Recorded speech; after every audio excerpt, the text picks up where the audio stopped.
ngayon punta na po tayo dito sa sinasabi ko na pagkakalat ni Senator Robin Padilla dito po sa The Hague, Netherlands. Kasi ang sinasabi dito ni Robin Padilla sa mga kababayan natin sa The Hague, Netherlands, wala na daw ang bansang Pilipinas. Nawala na daw ng bayan ang mga Pilipino dahil wala na daw si Duterte dito sa ating bansa. So ngayon, pakinggan yung mga kababayan yung sinasabi niya. Pantay, sabi nga ni Mayor. Pantay kayo lagi. Mga kababayan, dahil kayo ang lakas.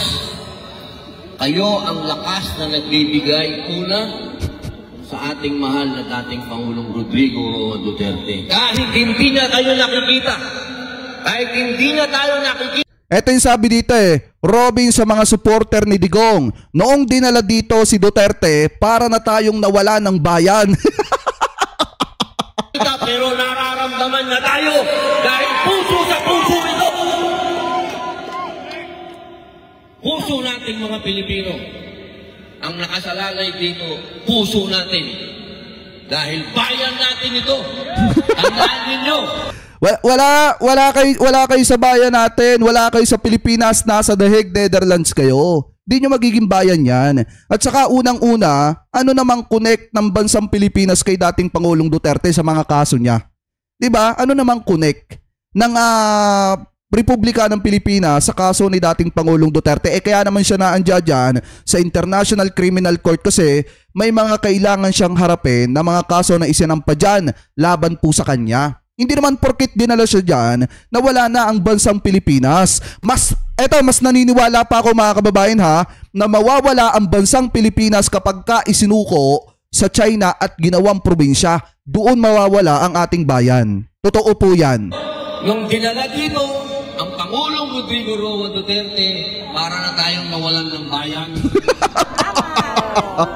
Para na tayong nag-submit sa dayuhan. What sana? Saan ba kayo mga kababayan mas maniniwala?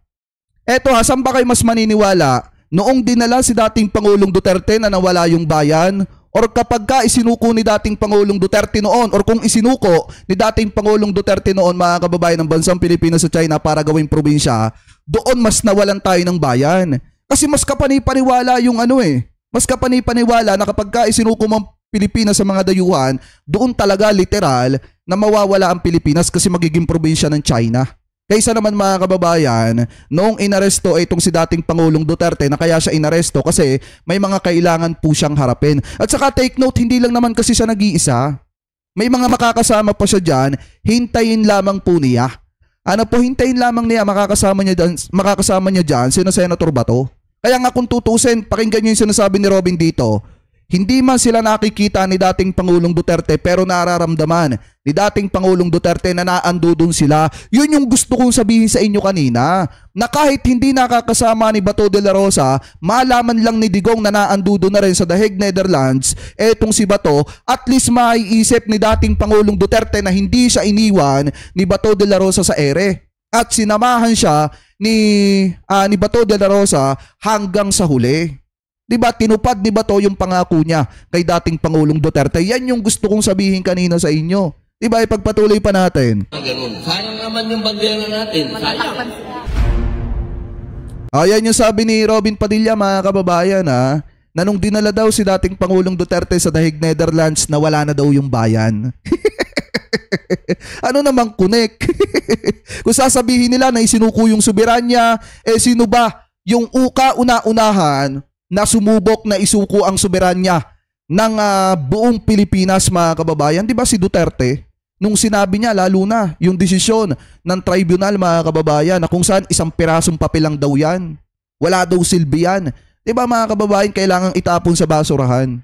Tapos nung sinasabi niya pa na para wala ng gulo, gawin na lang probinsya ng China ang Pilipinas, yun ang talagang matindi na pagsuko ng bansang Pilipinas kung nangyari yun. Diba mga kababayan? Ngayon, pakinggan natin itong drama ni Robin Padilla mga kababayan dito po sa The Hague, Netherlands. Kasi meron po siyang drama dito na bakit daw tayo umabot sa ganito? Yan yung tanong ni Senator Robin Padilla. Na kung saan mga kababayan, naging labis pa nga yung emosyonal niya dito dahil daw sa kalagayan ni dating Pangulong Duterte. Ano po, i-play po natin. Assalamualaikum. Pasensya na po kayo kanina, naputol po. Medyo naging emosyonal po tayo. Pinipilit man po natin na mag-relax. Tulad po ng sinasabi ni Mayor. Odo, iyak! Mahirap po gawin. Iyak! Darating lang po ni ES Salvador Mutaldea. Yung best friend po ni Mayor. Kadadating lang po niya. Nakapasok na po siya, alhamdulillah. Nakapasok na po siya, dala po yung mga inayos po nila. Naiiyak ako? Kagabi, yun po yung mga hinanda nila kagabi na mga gamit po ni Mayor. Sinelas. Dami. Sabi dito, anong ganap at iiyak para sa boto? Yes! Gagamitin mga kababayan yung yung kanilang technique sa pagiging artista para makakuha ng isang boto. Po kasi dito, sobrang lamig po dito. Sobrang lamig daw. Ako nga po, ang suot ko patong-patong. Papakita. Patong-patong yan. Sobra po ang lamig. Isa, dalawa, pangalawa to, tatlo, apat. Meron pa po akong turban para po yung leeg, maproteksyonan. Yung pong pang ilalim ko, tinan nyo po, isa, dalawa, tatlo, apat. Apat po ang ganun po kalamig. Ayan. Magdadrama na mga kababayan, pakinggan nyo itong mabuti. Makinig kayo mabuti kasi bakit daw tayo umabot sa ganito? Si Mayor po kaya ka. Yan. Kamusta doon sa loob?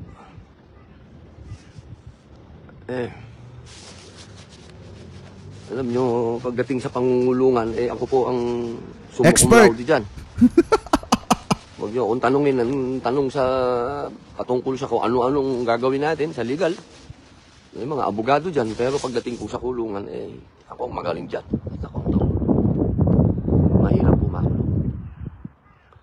Sinasabi po ng lahat dito, pag kinakausap yung mga opisyal po dito, nagpa-flashback sa akin yung aking pong pangungulungan sa loob. Sapagkat yung po bang trato, yung trato ng gwardiya, trato ng... Siyempre, pagka bilanggo ka, sabi nga nila, lowest mammal, pinakamababang antas ng pagkatao yan. Huwag kang antay ng siguro talagang tamang paggalang. So gusto na yan palabasin dito mga kababayan ng dahil sa pagkakakulong ni dating Pangulong Duterte, bumaba daw po yung antas ng pagkatao ni dating Pangulong Duterte at nagpa-flashback sa kanya yung nangyari sa kanya nung siya daw po ay nangulungan dito daw po sa ating bansa, sa Republika ng Pilipinas. And then mga kababayan, may mga susunod pa siyang drama dito. Mahirap lang tanggapin ba na nakikiusap ka sa dayuhan kung pwede ka makapasok sa isang dayuhan. Mabigat yun. Yung ang sa kalahi mo naranasan niya ng mga kamag-anak ko, nanay ko, dati kong asawa, mga anak na talagang dadaan ka talaga sa gwardiya. Pakiusap, ID, lahat. Kapkapan, lahat. Nadaanan ngayon yan. At least nararamdaman nyo na hindi pwede dyan sa International Criminal Court yung padri-padrino system. Hindi pwede dyan na yung arigluhan. Porket kapartido mo si ganito, kaibigan mo si ganito, mapapagtakpan ninyo si ganito. Hindi ngayon pwede yan. Kung nagagawa ninyo sa Senado yan, noong mga panahon na inililigtas ninyo etong si Kibuloy laban sa mga kababayang Pilipino natin, dyan hindi ninyo magagawa. Hindi magagawa ng mga to yung gusto nila na maimpluwensyahan nila yung International Criminal Court para magkaroon ng magandang kalagayan etong si dating Pangulong Duterte. Alam nyo kung tutusin, dapat nga si Kibuloy ipadala na rin dun eh. Diba mga kababayan, dapat nga si Kibuloy ipadala na rin sa ibang bansa para doon na rin litisin mga kababayan, para kahit papaano makamtan ng mga kababayan Pilipino natin yung talagang hustisya na kung saan ay hindi maiimpluwensyahan. Dapat nga si Kibuloy doon na rin para dalawa na sila ni dating Pangulong Duterte. Namin. Iyak na. Lalong-lalo na yung pamilya ng ating mayor, Grabe no? Akaiyak. ating pangulo, yung ating tatay. Akaiyak talaga. Dinadaanan lahat ngayon yan sa ilalim ng dayuhan. Dito sa dayuhan na bansa. Iyak na. Nakikiusap tayo. Kung pwedeng makita si Mayor. Grabe no? Sabi ni ES kanina, wala pang kasiguraduhan kung makikita ngayon. Kung papayag itong mga dayuhan na makausap ko ang chairman ng PDP Laban na kanyang partido. Magaling pa ang gawin mo, Senator Robin, umuwi ka na ng Pilipinas. Tapos yung mga pending mo na yung mga pending mo na gawain sa Senado, gawin mo na. Gumawa ka ng makabuluhang batas, magandang batas na mapapakinabangan ng mamamayang Pilipino para kahit papaano makatulong naman kayo sa bansang Pilipinas. At saka ang isa dapat gawin mo, yung pangako mo sa sambayan ng Pilipino na federalism. Dapat yan isinusulong mo na para nang sa ganun mapakinabangan naman ng mamamayang Pilipino yan at may masabi ka naman na tinupad mo yung pangako mo sa sambayan ng Pilipino. Kasi sa totoo lang, sawan-sawa na mga kababayang Pilipino natin sa mga drama ninyo. Umay na ang mamamayang Pilipino sa mga dramang ganyan. Ang dapat ninyong gawin, magtrabaho na kayo, gumawa na kayo ng mga batas na makakatulong palalo sa mga kababayang Pilipino natin. Tama yung sinasabi ni Tito Sin eh. Dapat ang suportahan natin yung mga senador na tumatakbo, na hindi nag-OJT. Diba? Hindi laging naka-OJT mga kababayan. Dapat yung mga senador na bihasa na sa paggawa ng batas na makakatulong at mapapakinabangan ng mamamayang Pilipino. Kasi pag nagluklok na naman tayo ng senador na baguhan, parang nag-OJT lang, ang ending puro drama lang. Mapagbigyan sana ako kahit sandali. Diba? Hindi na bilang kaibigan, hindi na bilang kasama, bilang presidente ng kanyang partido. Sana po ay mapagbigyan naman tayo ng mga dayuhan na to.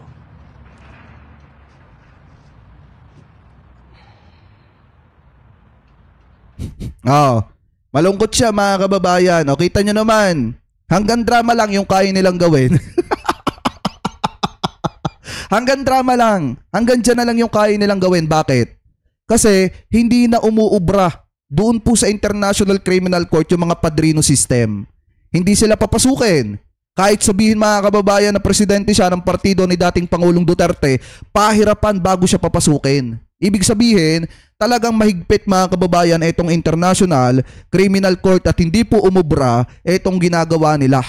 Ano po na kung saan kahit nakikiusap sila, hindi sila payagang makapasok at makita itong si dating Pangulong Duterte. So maliwanag dito mga kababayan, yan yung sinasabi ko sa inyo kanina na talagang bukod do sa pagkakalat ni Senator Robin Padilla sa The Hague, Netherlands na sinasabi niya na nawala daw yung bayan ng Pilipinas buhat nung naaresto itong si dating Pangulong Duterte, ngayon naman kita nyo na talagang nagdadrama mga kababayan at sinasabi na bakit kailangan pa daw makiusap doon sa mga dayuhan sila. Kung sa Pilipinas nga daw po nahihirapan na, doon daw mas lalong nahihirapan mga kababayan dahil nga iniisip niya yung kalagayan daw ni dating Pangulong Duterte. Ang sa akin lang naman kasi mga kababayan, kung normal na mamamayang Pilipino yung nakakulong dyan, kanya papansinin ng mga yan. Nagkataon lang, nakaalyado nila at dating presidente. Kung si PBBM nga nakakulong dyan, let's say, pagpalagay natin, kung si PBBM na nakakulong dyan, kanya papansinin niya ng mga yan. Kaya lang naman kasi pinapansin ng mga yan at nag-aaksaya ng panahon at oras itong si Senator Robin Padilla kahit hindi naman siya kailangan dyan, dahil nga kaalyado niya, kaalyado po nila. Kaya nga kung ako sa inyo mga kababayan next time, kung pipili kayo ng kandidato, mas piliin po ninyo yung mga kandidato na talagang totoo na mapapagkatiwalaan po natin at talagang hindi yung laging naka-OJT lang. Kasi pagka puro naka-OJT lang, puro drama lang yung gagawin.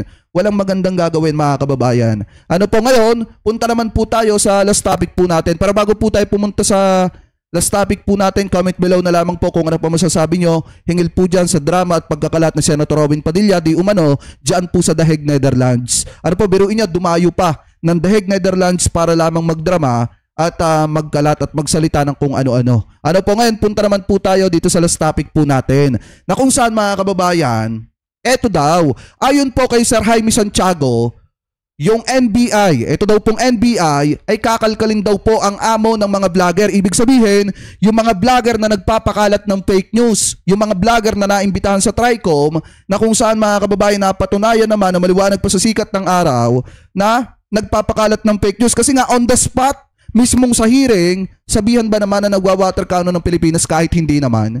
Diba? So anyway, shoutout po kay Ma'am De Rosie Alex. Ayan, mega love shoutout po na napakasarap ha. Ngayon, basahin natin mga kababayan na ito, nakita nating balita galing po sa Abante. Una sa balita, sabi po dito, NBI kakalkalin ng amo ng mga vlogger. Ngayon, eto. Kasi alam naman po natin, since umamin na yung isang vlogger, na funded po sila ng China, ginagastusan yung seminar nila mga kababayan, yung mga tinutuluyan nila, maliwanag pa sa sikat ng araw na talagang totoo yung accusation na may mga vlogger na talagang hinahasa ng China at tinuturuan kung paano magpalaganap at gumawa ng video. So ngayon, ito, basahin po natin itong balitang ito. Ito daw, inaalam ng National Bureau of Investigation NBI kung may amo ang mga vlogger na nagpapakalat ng fake news sa bansa. Ayon kay NBI Chief Jaime Santiago, inusisa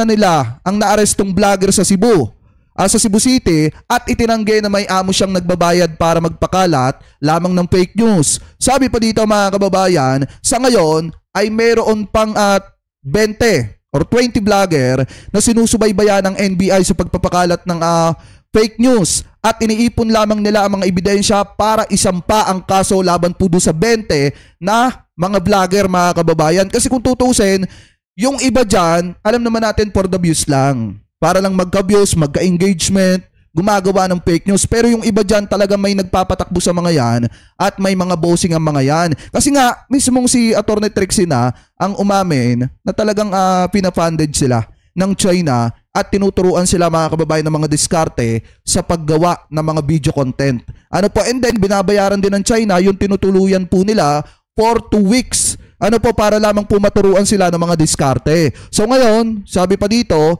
nakalista na ho iyan. Nakalinya na sa amin ang mga iyan. Identified na namin sila. Talagang pinupukpok ko na ngayon ang aming Technical Intelligence Division at saka ang Cybercrime Division na magpakita tayo na tayo talaga ang kumikilos at nang makita ng mga taong ito na hindi tayo nagbibiro, seryoso tayo sa mga bagay na ito. Ani ni Santiago sa radio interview mga kababayan. Sabi pa dito, medyo marami kaming binabantayan. Yung bilang siguro hindi kukulangin ng 20, ibig sabihin nasa 20. Ang mga naggagaganyan. Maliit na tao, malaking tao, binabantayan po namin ngayon, minomonitor namin, pinapreserve po namin yung kanilang sinasabi, yung kanilang nilathala nila. Dagdag pa ni Sir Jaime Santiago. So ngayon, kung titingnan nyo mga kababayan, dapat naman nga talaga kalkalin kung sino ang nagpo-funded at kung sino mga kababayan ang gumagasto sa mga vlogger na ito para lamang po magpakalat ng fake news at paninira laban po sa ating gobyerno. Kasi buhat nung naaresto, hindi nyo ba napapansin, buhat nung naaresto, etong si dating Pangulong Duterte, naging talamak ang pagpapalaganap ng fake news dito po sa ating bansa. Especially mga kababayan, yung mga speech ng presidente sala sa pinapaltan ng script mga kababayan, ini-edit po nila at pinuputol-putol nila para maging magmukha na masama ang sinasabi ng presidente. Pero isa lang yung maliwanag dito mga kababayan Hindi naman kasi gagalaw yung iba dyan kung wala talagang nagpa-funded.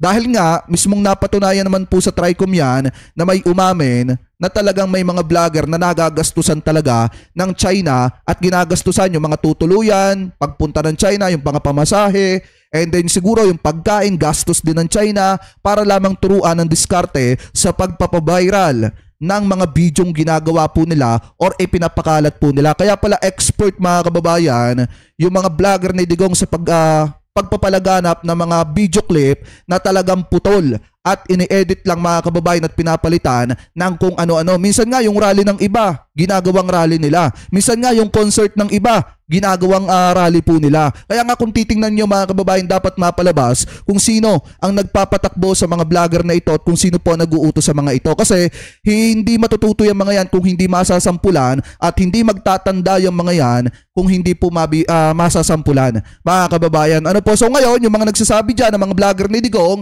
na masyadong ginigipit ng NBI, etong mga vlogger na ito mga kababayan, isa lamang po yung pananaw natin dyan. Kung wala ka namang ginawang fake news, hindi ka mapapalagay sa listahan ng NBI. Kung ikaw naman ay nagpapahayag ng maayos at lagi kang may ebidensya, hindi ka naman mapapalagay sa listahan ng NBI. So ngayon, ano ba dapat ang dapat gawin? Gumawa ka ng tama, magbalita ka ng tama, magpahayag ka ng tama, at dapat may resibo ka at hindi ka mapapalagay sa listahan ng NBI. Ano po mga kababayan?